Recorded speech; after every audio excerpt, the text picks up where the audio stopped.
इस समय मैं शिवाजी पार्क हूँ, जहाँ पर हिंदू हृदय सम्राट बाला साहब ठाकरे की आज स्मृति दिन है। और आज सबसे अहम बात मैं बताना चाहूँगा कि शिवसेना प्रमुख जो हैं उद्धव ठाकरे और महाराष्ट्र नवनिर्माण सेना के राज ठाकरे दोनों भाई एक साथ यहाँ पर आए और स्मृति बाला साहब ठाकरे के यहाँ आके श्रद्धांजलि दिए।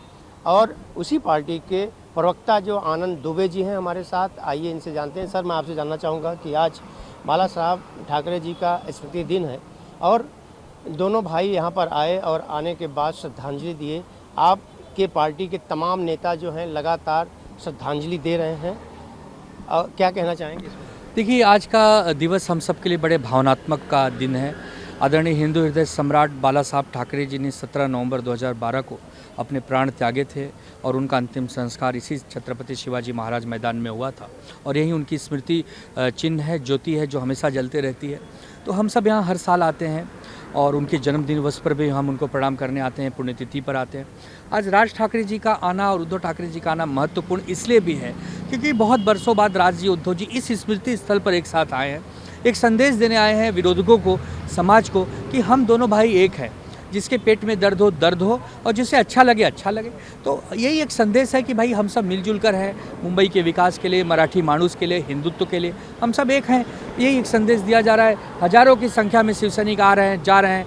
आज चूँकि चालू दिन है, मंडे का दिन है, लोग अपने जॉब पे भी जाते हैं, तो आके लोग जा भी रहे हैं, कुछ लोग जॉब से आ रहे हैं। तो ये सब परंपरा चल रही है।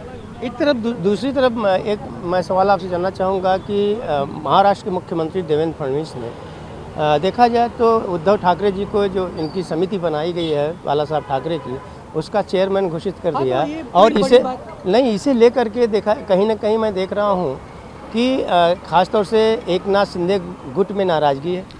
नहीं, ऐसे देखिए, ये तो बनना ही था, ये तो हमारा अधिकार था। आदरणीय उद्धव ठाकरे जी ने ये स्मृति के लिए पूरा कामकाज देखा था और सरकार बनने के बाद आज बीजेपी का एक जिम्मेदारी है उनको बनाना, उन्होंने बनाया है। रही बात शिंदे की, तो शिंदे तो नकली शिवसेना के नेता हैं, उनको तो ये कभी मिलने वाला नहीं। एक दिन चुनाव चिन्ह नाम भी हमें मिल जाएगा। तो इसको लेकर अगर बीजेपी और शिवसेना में कोई झगड़ा हो रहा है तो वो दोनों जाने, इसमें हमारा तो कोई रोल नहीं है। हम तो असली लोग हैं, असली चीज़ हमारे को मिलना है। लेकिन दुख इस बात का है कि ये नाम और चुनाव चिन्ह का मामला कोर्ट में लंबित, अब 21 जनवरी डेट पड़ी है। कोशिश करेंगे कि वो भी जल्दी हमें मिल जाए, तो सब कुछ हमारा हो जाए। बिहार चुनाव के बारे में मैं एक सवाल आपसे जानना चाहूँगा कि बिहार चुनाव की अगर हम बात करें तो वहाँ पे देखा जाए तो महागठबंधन की एक तरह से बहुत बुरी हार हुई है। क्या रीजन मानते हैं आप? देखिए, वहाँ पर 7-8 चीज़ें हैं। एक तो महिलाओं को जो 6,000 रुपये का वहाँ पर निधि मिला, वो बहुत बड़ा काम किया। और नीतीश कुमार की बेदाग छवि, 20 वर्ष से कोई उनके ऊपर दाग नहीं लगा है।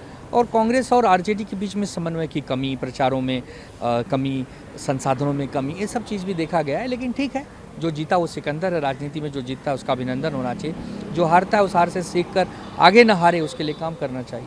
उसका असर क्या कुछ महाराष्ट्र पे महागठबंधन? महाराष्ट्र की अलग परिस्थितियां हैं, बिहार की अलग हैं। महाराष्ट्र में जो मुद्दे हैं वो अलग हैं, बिहार में मुद्दे अलग हैं। महाराष्ट्र में जो तोड़ फोड़ की राजनीति वो लोगों को पसंद नहीं आती है, इसके लिए लोग भाजपा से नाराज़ भी रहते हैं। ये अलग बात है कि छल के कपट से, साम दाम दंड भेंट से लोग जीत जाते हैं। लेकिन ठीक है, मुंबई में और खास करके महानगर पालिकाओं में इसका कोई असर देखने नहीं मिला। शनिवार को तिलक भवन में एक बैठक हुई थी कांग्रेस की, और उसमें ये जहाँ तक वरिष्ठ नेता हैं उनका ये कहना था कि अगर राज ठाकरे आते हैं तो हम कहीं ना कहीं अकेले चुनाव लड़ेंगे। अच्छी बात है, वो सक्षम है, स्वतंत्र है, वो जो चाहे करें। मिल के लड़े थे तो लोकसभा में ज़्यादा सीटें पाए, और ख़राब समन्वय से लड़े तो विधानसभा में 16 पे आ गए। और जैसे बिहार में 6 पाए हैं, वैसे मुंबई में 2-4 अगर पाना होगा तो लड़ेंगे अकेले। हर पार्टी स्वतंत्र है लड़ने के लिए।